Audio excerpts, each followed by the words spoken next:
all of us, with no exception, we agreed on the options that were being tabled. And the options that were being tabled, there was no option that did not have some sort of form of a VAT increase. And that was, and we said, given that all the options have the VAT increase, we are then mandating National Treasury to then consider what is the best option that does three things. One, maintain the fiscal discipline and the fiscal framework, because it's important. It's important because now we're starting to reduce our debt servicing costs. The debt is going to start to stabilize. We are registering a primary fiscal what do you call it? Forgot the term. But that progress cannot be undermined. We said, two, it must also fund growth. It must make sure that it has those allocations that will spur economic growth and participations of South Africans in line with the priorities of the 7th administration that is led by the Government of National Unity. The third one, we said it must mitigate the impact on the poor.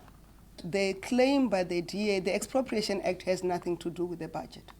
The Expropriation Act is part of the redress agenda of this country that seeks to make sure that South Africans, majority in particular, who were denied access to land and property because of the apartheid regime, can then have a redress.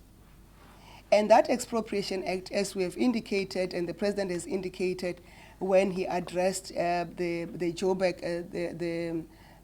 meeting with stakeholders in Johannesburg, to introduce the Presidential Johannesburg Working Group, he indicated that we'll use that Expropriation Act to expropriate abandoned buildings in Johannesburg that are now literally crime scenes and slums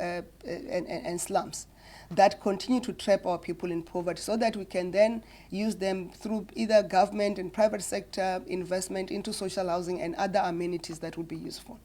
Because the Expropriation Act is also beneficial for improving or unlocking development for our people.